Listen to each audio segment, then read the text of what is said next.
It is so hard sometimes to think about something to post on social media. I don't know about you, but I will hit a wall at times. The problem is because chances are you are trying to work on what to post in that moment. You don't have a plan, you don't have content, and you don't have a strategy behind it. And so that's what we're talking about this week on Hard Facts. Hi, I'm Samantha Cunningham-Zabolinski, and I want to make sure your business, your brand, your social channel has a strategy just like everything else that you do in business. So this week on Hard Facts, let's really talk about how you can get this done. So first things first is we need to get to the point where we have a game plan, to have a calendar and can schedule posts and can know what our content is going to be. So how are a few ways that we can create content that is going to speak to your audience? Well, the first one is to identify who your audience is, who you're really trying to talk to, and get to reciprocate in a conversation.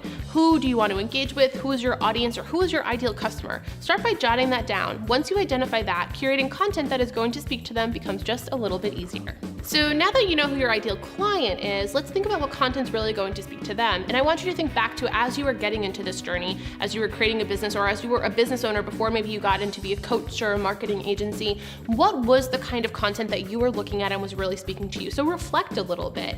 Also reflect on what others are doing in this industry. And I know, God forbid we say the word copy, because we're all freaking doing it, but nobody's admitting it. And I'm gonna say that now. So don't copy whereas you're copyright infringement, for example, but take a look at what other people in your industry are doing and what's working for them. Learn from others. And you can do that by taking a look at their profiles or their websites, and then make sure that you are staying uniquely you. There's only one of you, and it is different than your competitors, so don't copy them, but get ideas from them. Take a look at what's happening and what's working in your industry, and then recreate, redo, for lack of a better word, what is going to be uniquely you. So get inspiration from others, but make it your own. And then how do you create or think about what you're even gonna post that's gonna be your own, other than maybe some of those ideas you're getting?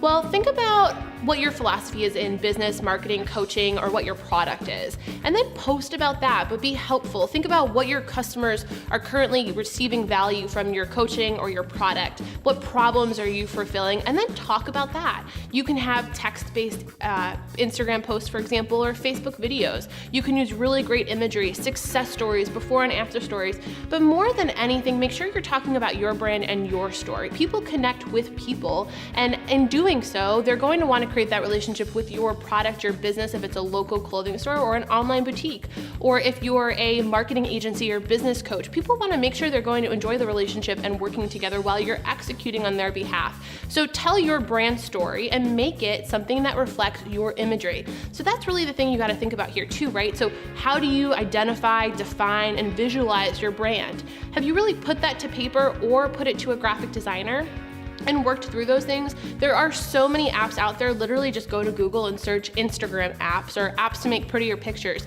You'll find things that can help you create this imagery that makes your page look consistent. But if there's something that really speaks to you and you're like, oh, that's not blue, my page is blue, post it anyway. So often I see things where it's like, it doesn't fit the format of my page. Well, you can go a little rogue sometimes or use stories for that. And that's the other thing. Did you know that most engagement on Instagram right now happens via stories? Very little engagement still happens down on your Instagram posts. But by utilizing posts and engaging with other people through their posts, it is a great way to build an additional network.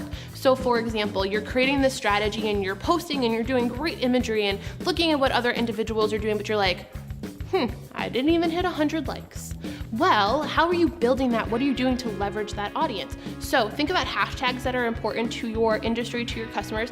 Find the last hard facts that we did on hashtags and reference that for some great ways to curate hashtags that'll help your brand move forward. I'll include the link below here on YouTube as well so you can find that easily.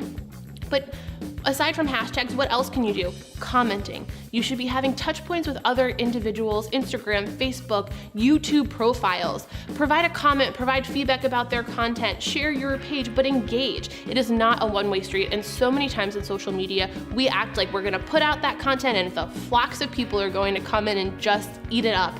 It doesn't work that way. And that's likely why you're not getting any engagement. So maybe you've got that strategy, that look, that feel, you've done all the recon work, but you're not getting any of that engagement. That's likely a reason why.